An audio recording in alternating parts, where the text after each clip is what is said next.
Good evening, everybody. Welcome to another installment of our Conscious Conversation evenings. Looks like everybody's managed to join us. So I'm going to get cracking because I've got a lot of content to cover. This evening is a little different to the last few weeks. I am interviewing myself. I thought I'd just have a little monologue rant for 45 minutes. And this evening I'll be talking about what's behind stress defense shield and building super immunity. And it's going to be a very, very basic yet very profound chat. And I'll talk for about 45 minutes and then we can get into some Q&A afterwards. And then we can all go on and have a lovely evening.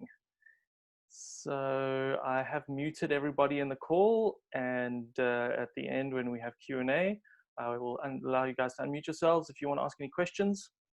There is also the chat screen. If during the talk you have a burning question, you're welcome to click at the bottom of the screen to chat and put your question in there, and I will answer it if it is in line with what I'm chatting about, or I will answer it at the end. So welcome to use that. I do have a few slides to share this evening, but before I do that, the overview for this evening, I'm going to be talking about the germ theory versus the terrain theory. I think very important and pertinent to understand. I'm going to get in a little deeper there, a bit of the history behind where that comes from. I'll be talking about modern medicine and its response to the germ terrain theory and whether or not it's succeeding, particularly in chronic conditions. I'll be doing a quick recap of the elements of health. I'll be getting into the polyvagal nervous system and lump versus fear to deal with anxiety and stress. And then we'll have some 5 practical tips to remove fear and deal with stress. And then a few plant support options at the end. So to begin with, let us do a slide. Let's see if I can find a slide. Do this one. The germ theory versus the terrain theory. Very, very simple. I thought I'd just give you guys a picture to begin with. This was in a recent emailer we sent out. If you guys get our emails, you would have seen it. One has a fish in a dirty pond, in a bag, keeping it alive. And the other one's a fish in a clean pond. And the terrain theory basically says if the pond that you're swimming around in is clean, you're going to be healthy. If the pond you're swimming around in is filthy, you're not going to be so healthy. And the germ theory really goes, hey, you're sick, you should be medicated, versus maybe you should clean the tank. It really is as simple as that. I'll get into a little bit more detail, but I love this one. And I recently, meme wars are full tilt these days. If the germ theory were true, no one would be alive to believe it. I thought that was great, because what the germ theory basically says is that there are bugs everywhere and you catch these bugs and they make you sick, and then you need to take some kind of chemical to kill the bugs, and if the chemical kills bugs without killing you, hey, you're successful. But if it takes 30 years to kill you and you don't notice it, well, that's all right then. So on my 2-day course, which I ran for over a decade, we always started the day on the germ theory versus terrain theory, because it's such a fundamental thing to understand in terms of health and wellness. And a bit of the history behind it. Over 100 years ago, there were 2 guys, Béchamp and Pasteur, in France, both looking at what was causing disease. And Béchamp was a brilliant thinker. Pasteur was a bit more of a political connector. He was friends with Emperor Napoleon. Reportedly was plagiarized and distorted Béchamp's research, wasn't even his own. Pasteur basically achieved fame and fortune because his views were in tune with the science and the politics of the day. How interesting, similar to what's going on in our world today.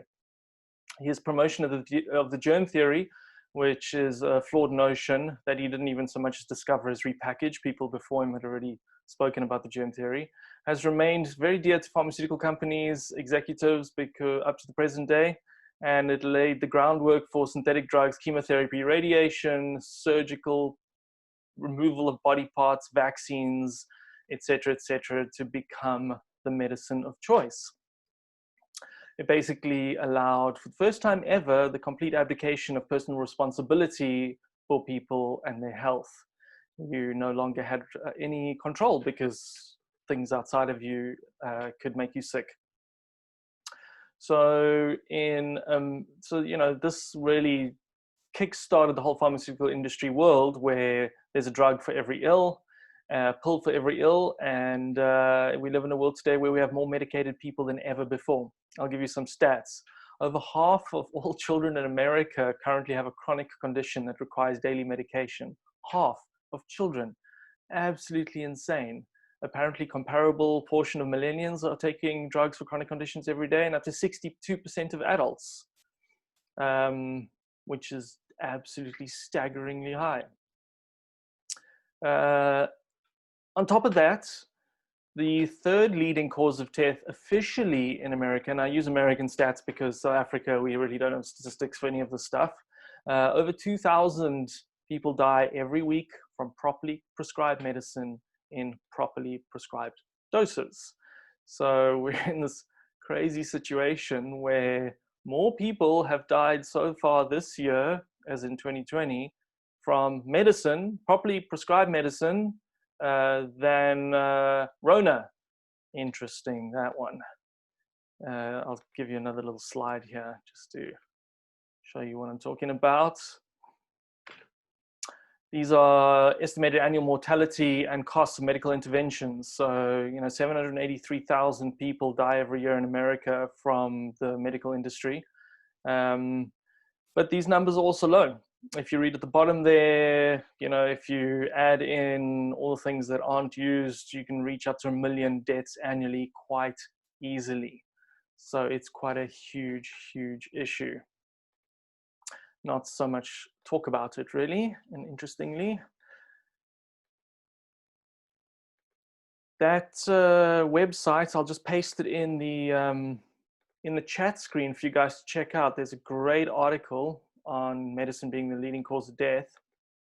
And then if you want more research into Pasteur and the germ theory and the history of the germ theory, check out this link. Great stuff there, westonprice.org. Weston Price was an amazing researcher. So we basically, have a situation where everyone's terrified of germs, bugs everywhere. No one wants to take personal responsibility for their health because the mainstream media says that it makes no difference and that anything that isn't pharmaceutical is quackery and must be censored today. But obviously it's insane. Diseases have always been multivectorial, which means there are many different things that cause disease to happen. It's not just one thing. Germ A equals disease B is entirely overly simplistic. But as I've said, it removes your power to influence your own outcomes. What I find particularly interesting is that since the 2000s, the germ theory was completely disproven by the discovery of the microbiome. The microbiome is the collection of all the bacteria in your digestive system and the rest of your body. And there are more bacterial cells in and around your body than there are cells of your own body. And it's estimated that more than 70% of your immune system resides in your gut, in your microbiome. They are that essential. So making sure that you're eating to support your digestive health, fermented foods, good probiotics, soil-based organisms, these things are vital for your immune system. And most of your good brain chemicals like serotonin are produced in your gut. So right up front in this talk, like one of the key things to recognize is your gut is the backbone of health on so many different levels. And obviously what they found too is the microbiome, containing so many different levels of bacteria, had a huge impact over your health. And so making sure that your gut was in a good state made you healthy. It's not about the germs. Bacteria aren't bad anymore. Bacteria are really good.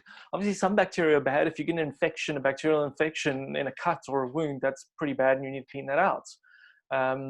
More recently, only in the last 5 to 10 years, the discovery of the microbiome, or the human biome, has been a staggering discovery that's gotten almost zero mainstream media reporting. But they basically found that there are more viruses in human bodies than there are bacteria, up to 10 times more viruses than even bacteria. So between viruses and bacteria, Like, most of your body isn't even yours, it's other things, and we've co-evolved with these things over millennia in human forms. The interplay between our own cells and the microbiome and the microbiome creates what is called the hollow biome, and they all interplay and interface in ways that science isn't even vaguely conscious of at this point. It's a profound system that's taken a very long time to get right.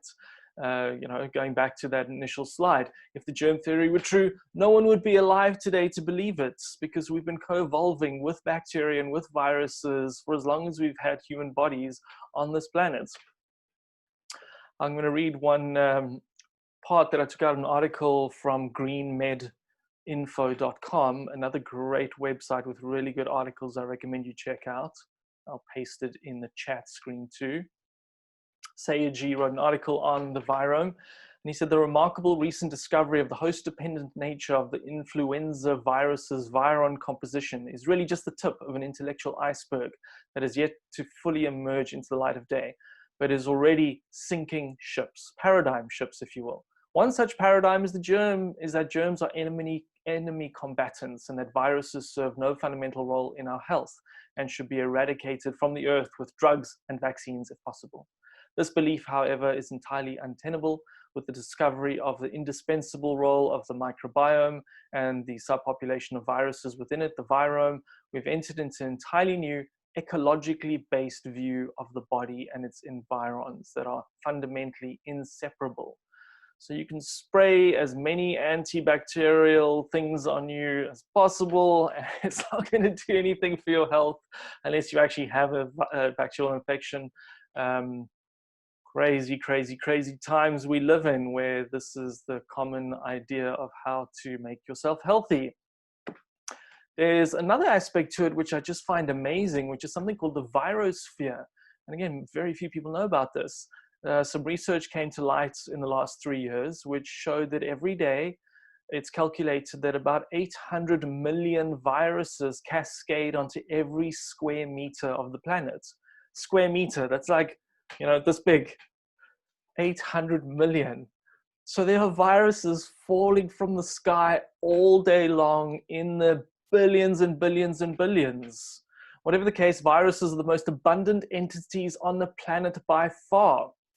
The doctor who did the study, Dr. Suttle's team, found hundreds of millions of viruses in a square meter, and they counted tens of millions of bacteria in the same space. So hundreds of millions versus tens of millions. Viruses are everywhere. You can't run from them. You can't hide from them. They are part of nature. Mostly, I'll carry on reading from the study's takeouts, mostly thought of as infectious agents. Viruses are much more than that. It's hard to overestimate the central role that viruses play in the world.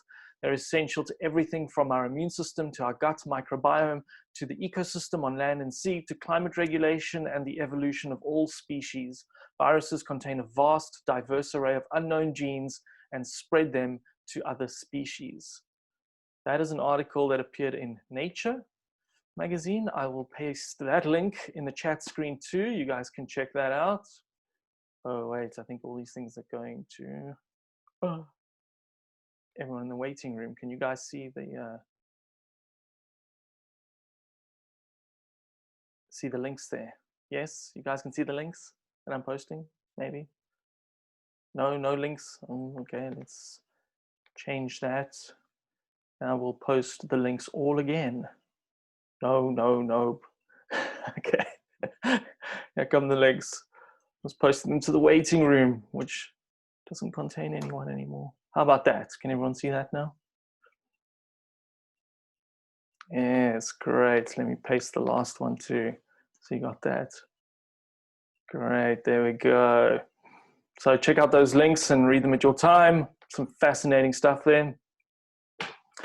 So basically, this is pretty obvious stuff. Like, I understand that common sense is not so common anymore, but how could our species have survived until now without an immune system? We have an immune system. It's an essential part of how we maintain being alive, and it's grown and evolved over millennia. It didn't just appear last week and last year. Many people that I've listened to on the internet, on various talks, have said that there are no new viruses. Viruses are, there's just so many of them.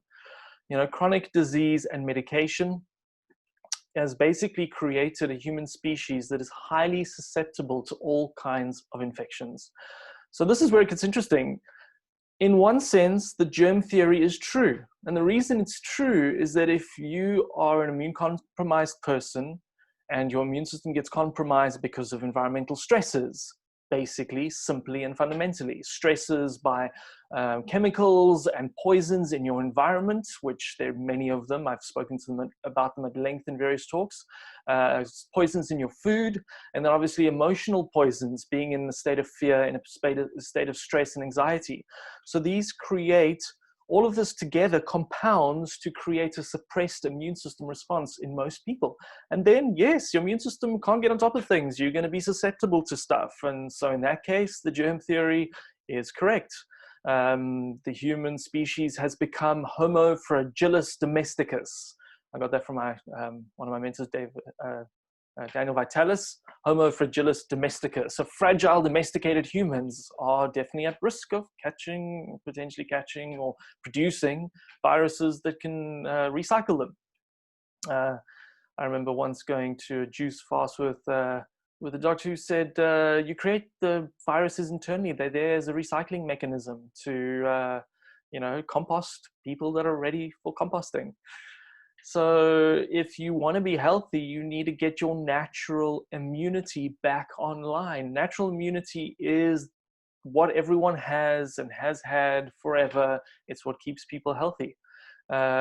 Fascinating, Instagram has blocked the hashtag natural immunity. Can you believe it? Blocked the hashtag. Why would stuff like this need to be censored? I don't know. It's, yeah. Many questions could be asked, right? So try an IG hashtag natural immunity, see what you get. So how do you get your natural immunity back online? You need to live in line with our continuum. And our continuum is basically an idea that says we've been living on the planet as hominids for a very long time. And the further we stray or move from our ancestral way of living, the more stressful it is on us and our bodies. A broken continuum is basically a lifestyle of disconnection and being poisoned on every level. So we need to attempt to reconnect to a more harmonious, natural way of living, a more connected way of living. So I'll get a quick recap. Most of you have seen this, but I'll share the screen again. There it is. I'm going to spend too much time on this, but the elements of health, it's really, really easy. It lays out the basic fundamental way of living a healthy lifestyle. You need to sort out your exercise routine, cardiovascular exercise, strength training. You need to eat nutrient-dense, clean and undamaged food, very simple. You need to drink clean and living water, and you need to breathe clean air and deeply. It's as simple as that. And then the roof of the house are your thoughts and your emotions, cleaning up what habitual patterns of thinking you're going through and what kind of emotions you're running through your system day to day. If you focus on the basics, everything else takes care of itself. That's why they call the fundamentals of health, or the elements of health. So get a screenshot of that, and when you feel like your immune system is starting to get a bit of a knock, just check which one of these have you been, you know, letting drop, and focus on those. Very, very simple stuff, really. What else have we got? You know, I think a lot of people understand what healthy living looks like, or should look like, or could look like. But people just don't choose healthier lifestyle options, and they don't change their lifestyle. Why is that? Like, you know, it makes sense. Sounds like a good idea. People just don't do it. And what I've come to understand over the last couple of years is it's really down to programming and conditioning. We have been conditioned to accept dis-ease and pain as a normal state of living. And that by no means should be the case. It's just that that's happened over a long enough period of time. Our sense of self-preservation has been damaged by our upbringing. And I say most people have been brought up in a similar way in Western lifestyle and world. Basically, constant fear and stress causes trauma, and that trauma causes us to be disconnected from our bodies and from the intelligence that our bodies have about what is good and what is not good for us. So what this invariably achieves is a disabling of the inherent trust in ourselves through cognitive dissonance. So cognitive dissonance is where you know something is to be true, but you're told the opposite for long enough that you no longer trust yourself, you believe the thing you've been told. So I'll give you some examples of how most of us were hammered through our childhood. And I'm not saying this is easy to fix. This is a lifetime's worth of work. You know, it's called the warrior's journey for a reason. And it takes everything we've got to get on top of this. But if you're working at it every single day, it can absolutely be undone. So most people were born in a hospital setting in a very traumatic way, you know, being yanked out by the sunroof quite often, slapped around, you know, very much not a beautiful, comfortable, safe, loving home birth, mother freaking out, you know, that's pretty much, so boom, whack, welcome to the earth. This is your birth experience, number one. Then many children have crazy things that happen to them when they're babies, like genital mutilation that still occurs today. I'm not going to get into great detail of that because it freaks me out too much. You know, then you have baby isolation torture that most babies go through at the beginning of their lives. It's called a cot. I know they gave it a nice, simple 3-letter name. It's still baby isolation torture. There have been multiple studies that show that when children are within a meter of the mother, their biorhythms are in sync and they sleep and rest deeply. When they're far from their mothers, they do not rest and they cause brain damage is caused. Then that moves on to child isolation and separation torture, also known as schools. I know they've got a nice word for it and everyone accepts it, but if most of you will recall, when you started going to school, you're probably terrified. And then once you're there, you get all sorts of crazy stuff happening to you too. I'm not going to go into that. On top of all of that, your fundamental desires for life are assaulted pretty much from birth. Anytime you want something, you know, people around you are too busy, too stressed, too full on dealing with whatever they're dealing with in their own lives and worlds. They don't have time for it. So the easiest thing to do is just to go, no, shut up, go away, keep quiet, stop complaining, blah, blah, blah, blah, blah. The statistic is that for every one positive input a child receives, there's 1,250 negatives. So, you know, it's quite an assault. So you basically have an emotional, physical, and mental assault to conform to the society that you find yourself in as a child. And then you spend the rest of your life wondering why you feel unfulfilled and you have this gap and you're never happy and you're always chasing things that appear to make you happy but actually never do. Because the fundamental thing is reconnecting to yourself and to your body and to your desires and to who you are is the only real thing there is that's going to make you a happy human being. And so that is really the only part that you should be focusing your attention on. And food and nutrition is a massive part of that because you hold a lot of that toxicity in your body physically, in your fat cells. It's also imprinted into your limbic system. It's known as limbic imprinting.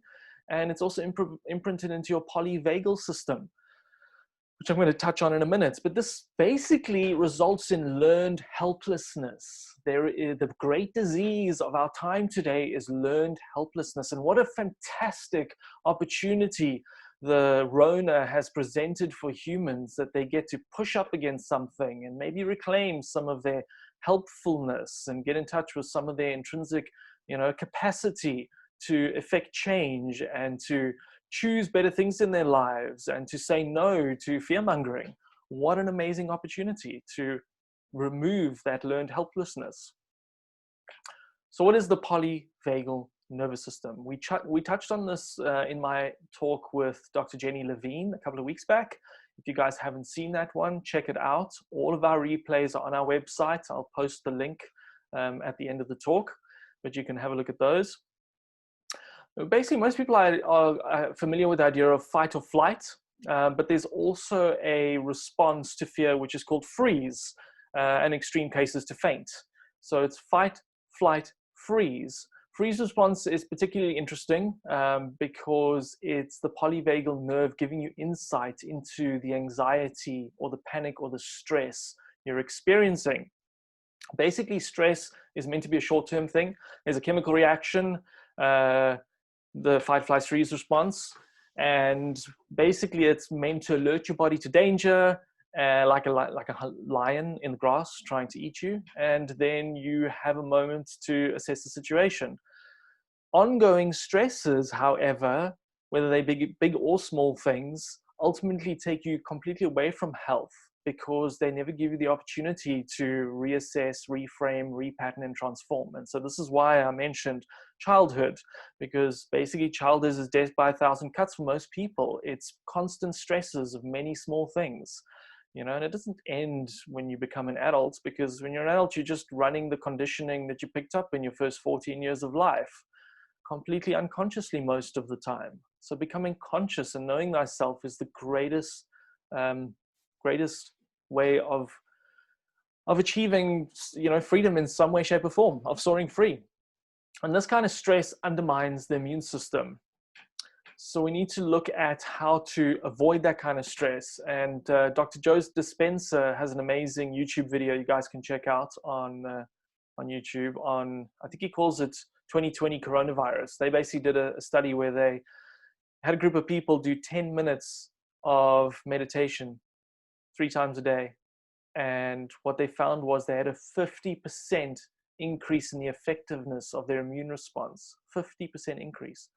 So just getting into a space of calm allows your immune system to work more effectively. That's all it takes. It's amazing. So the polyvagal nerve, the system, basically when you have that stress, you have that freeze response. That freeze response is there for you to be able to assess the situation and go, hey, what's going on? Then you can act. So be aware that when you're in that stress response and you have the freeze, it's an opportunity for you to see what's actually going on. Dr. Bruce Lipton says it in a slightly different way. He says that love and fear are both energies, but one enhances life and the other cancels life.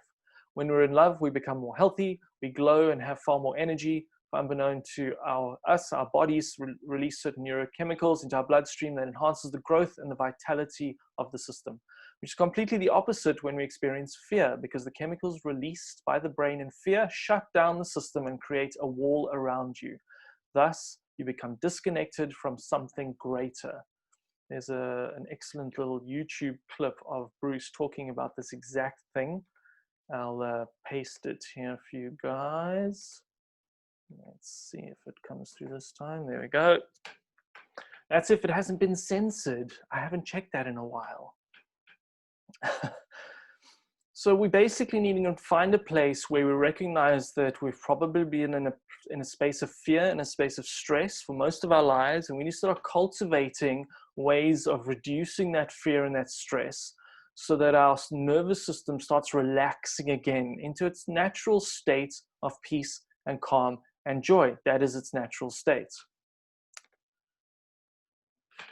So if we look at, you know, the broken continuums that results from this kind of consistent fear and stress space, we can see that there are 3 things that are probably the most damaging to our nervous system. And that's social isolation, which is an epidemic currently, the destruction of communities, which is really the isolation of people, and the disconnection from nature by living in houses and cars and other boxes. So, you know, addressing those 3, becoming more connected to people around you, to family, to loved ones, to friends, particularly at this time when it's illegal.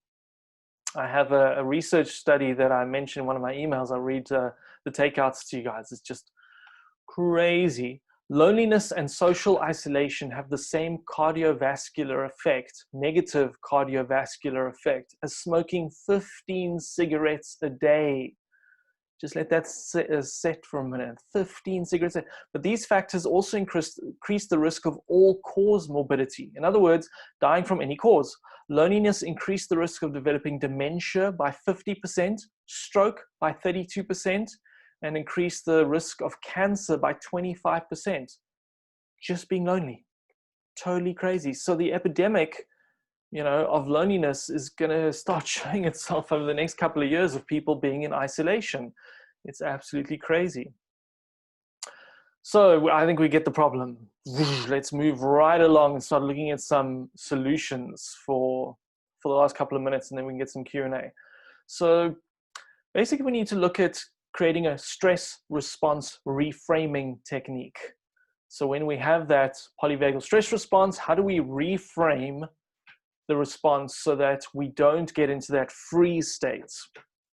It takes only a few minutes to repattern and reframe for transformation. That's one of the things that, and it's about catching it consistently and consistently changing the way you respond to it.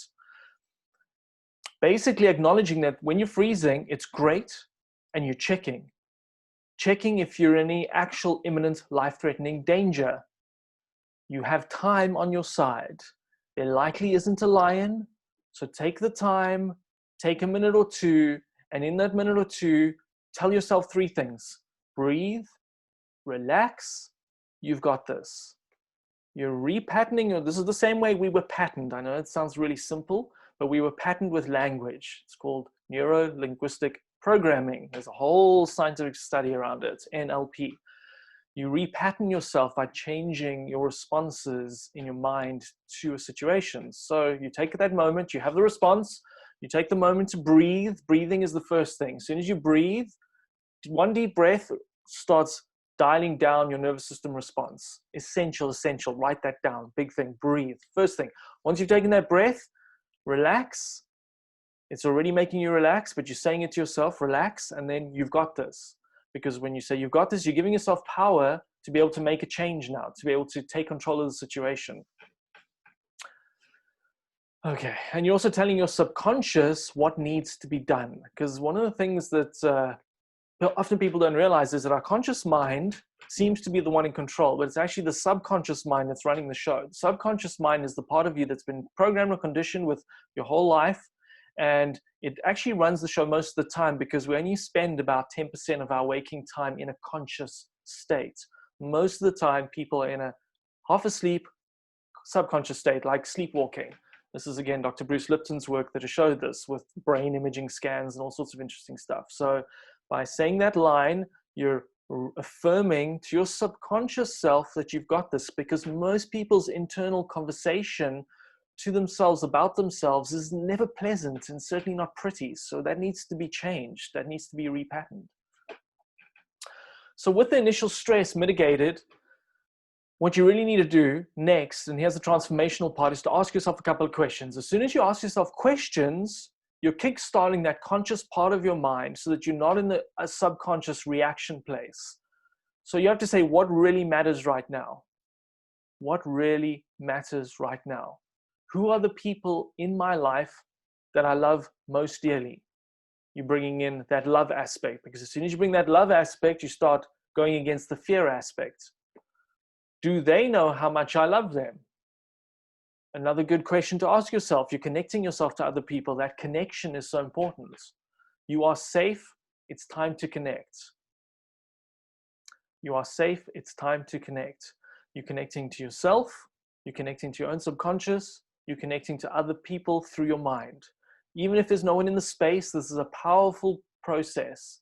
My wife Baron used this in the birth of our most recent daughter, and she said it was amazing for her, just dropping into that space and asking those kind of questions.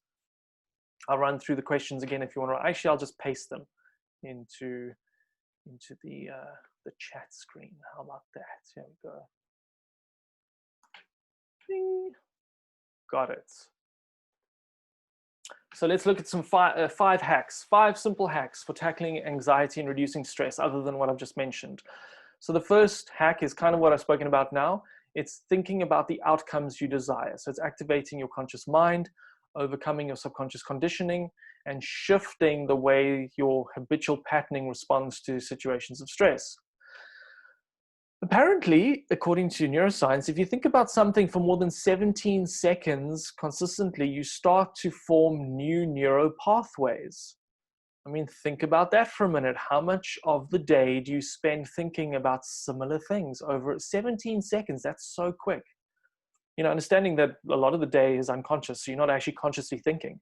But if you can consciously think about something you want rather than something you don't want. And this is one of the tricks, is a lot of the times anxiety is when people are thinking about what they don't want to happen over and over and again. I don't want to catch this. I don't want to get that. I don't want to lose this. I don't want to do that. As soon as you don't want to something, your subconscious mind doesn't even hear the don't want to. It just hears the that's what you want. It's a very powerful technique. You want to switch that into what you do want to happen. Shifting your internal language to positive outcomes is one of the most powerful, powerful techniques to rewire your subconscious mind. Thinking about what you do want to happen. So notice your thinking. When you're in a space of stress, when you're in a space of reactivity, what is going on? What are you saying to yourself? Are you saying it from a point of view of what you don't want to happen, or are you switching that to what you do want to happen? And if maybe your mind is running on automatic and it's happening too fast, notice it in conversation to people. When you speak to people, your kids, your partner, your friends, anyone else, how often do you say things to them from a place of what you don't want them to do versus what you do want them to do? Forget about them for a minute. How often do you speak to them about yourself, about what you don't want for yourself versus what you do want for yourself? If you can do this process for a month, where you just notice what you say out loud about what you want and don't want, and whether you're framing that from a place of what you don't want or from a place of what you do want, it can make profound changes in your life. Profound changes. Think about your victories, celebrate your wins. Imagine the event that you're anxious about and put it in the past. You know, imagine you're on the other side of it, feeling better and with your desired outcome. Imagine yourself exactly where you want to be. Focus on what you want. Okay, that's the first hack. I'll paste that one in there so you guys can see that in the chat screen too. Hack number 1. Think about the outcome you desire. One of the processes I do every month, linked to the full moon, because I see the moon, I sleep outdoors under the stars and the moon every night, so I can't miss it, is make a list of things I want in the month. Make a list. You can make the list anytime. I mean, if you haven't done it recently, just start. After this call, make a list of things you want in your life. Just make it, see how many you can get. See if you can get to 200 things. 200 things, wow. Number 2, hack number 2, you want to put your body at ease. And you do that by building your stress defense shield. When your body is at ease, your body's immune system is working better and your mind is functioning better. It's always easier to use these positive affirmations and state-changing techniques when your body feels more relaxed and more nourished. And one of the essential parts of that is actually protein consumption. If you consume enough protein, your brain is nourished sufficiently. So tryptophan is a precursor to serotonin, and it's essential amino acid. It basically creates your body's feel-good hormone. So if you're not consuming sufficient protein, then you can get into a pretty negative headspace. And the easiest way I found of doing this is adding protein smoothie to my diet if I find in my daily routine. If I find that I'm getting a bit of brain fog, if I'm getting a little bit like under the line, just drinking a protein smoothie can completely shift that space.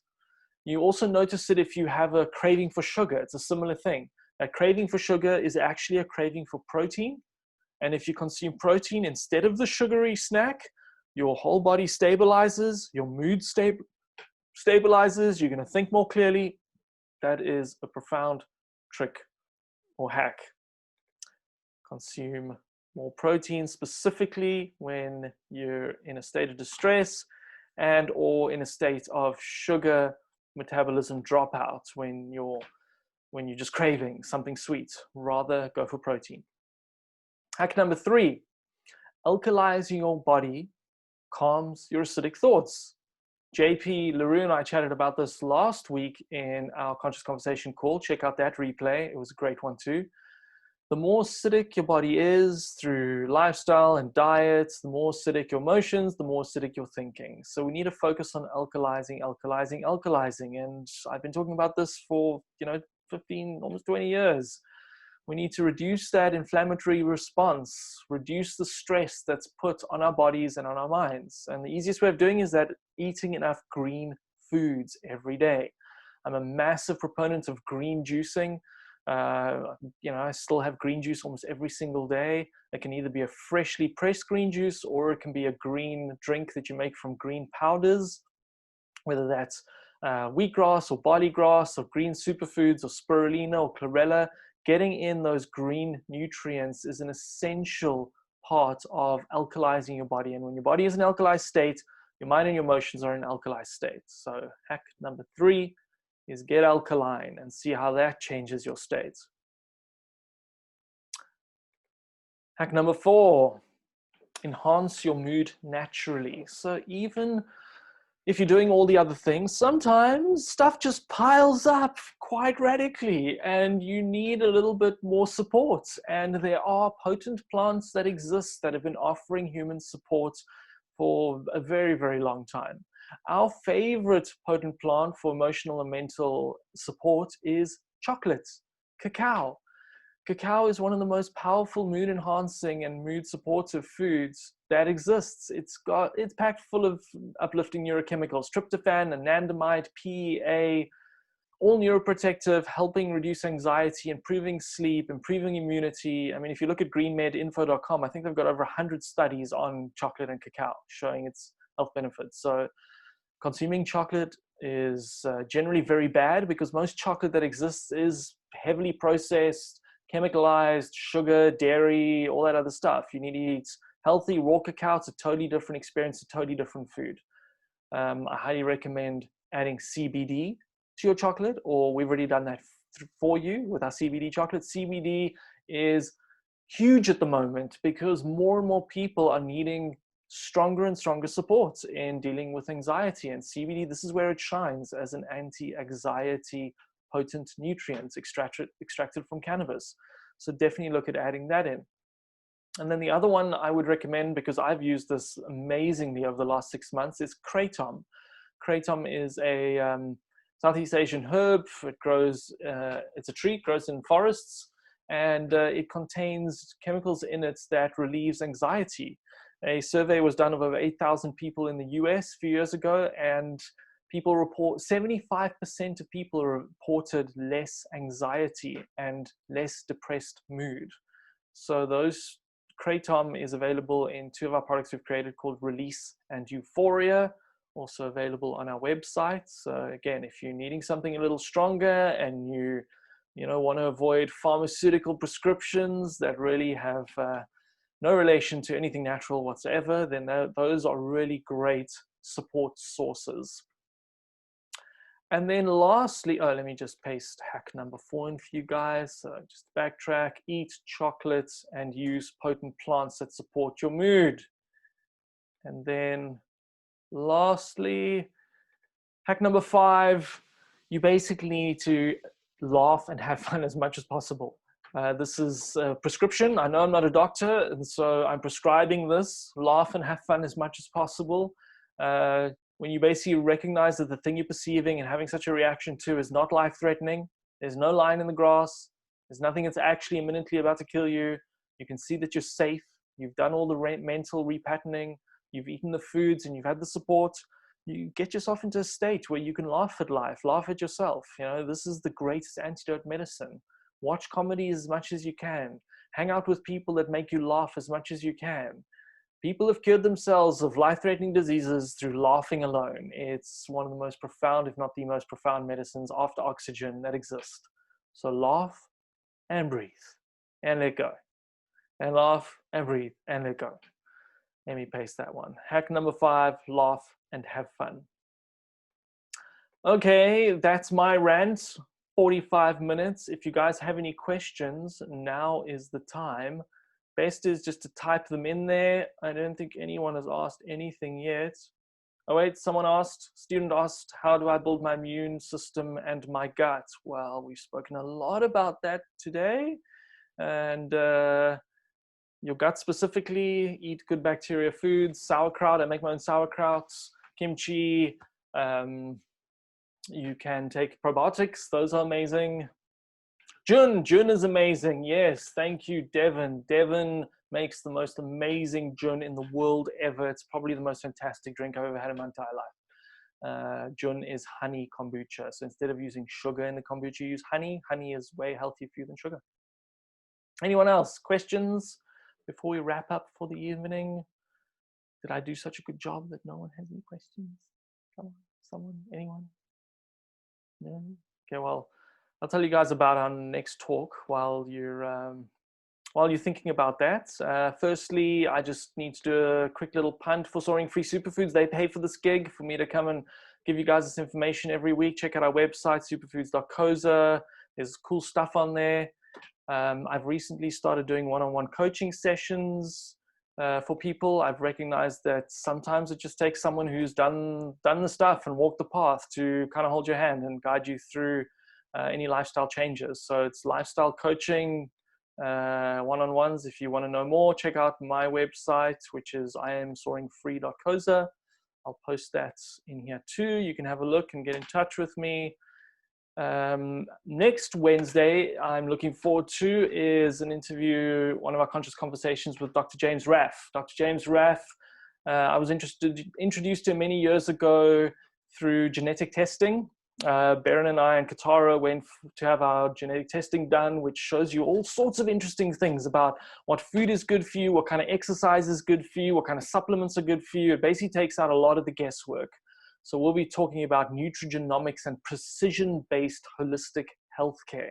Really, if medicine is meant to have a future, it needs to be in precision-based, individualized healthcare versus a shotgun approach of trying to vaccinate the world. So definitely check that one out. That'll be at 7 p.m. next week, Wednesday. If you guys do want to listen to any of the talks that we've done, here's the link, superfoods.coza/conscious-conversations. We post every week. This one we'll put online in the next few days. Oh, did I put something in the wrong chat room again? Oh, I sent it to students. Sorry about that. Wow. You see, got to get this whole chat room thing sorted. Everyone. There we go. There we go. Oh, there we go. What was the name of the test and where did you have it done? Yes, it's all going to be covered next week, Di. Come and check out the talk next week. I did it with Dr. Raff at the House of Holistic Health if you want to jump the gun, but I'm sure we'll get into it in great detail next week. Okay, guys, I hope you enjoyed this. Please share this far and wide. I mean, I think the only way we survive the corona cult is to share this kind of information as far as we can, so that people can let go of the fear and get into a space of joy and happiness, because that is actually all that's going on. It's a beautiful, amazing world with endless reasons to laugh and endless reasons to be grateful. Anything else is a story. It's actually worse. It's a cult, and I want nothing to do with that story, and I'm sure you guys don't want anything to do with it either, so check it out. One more question, will this be available on podcast? We haven't really set up the whole podcasting thing yet. What I think we'll maybe do is just create audio versions of these talks so that you can at least download them and listen to them as an audio file. But we'll get up on the tech. All right, guys, that's it from me for this evening. Thank you all so much. Have a fantastic evening further, and see you all next week at 7 for Dr. Raff. Cheerio!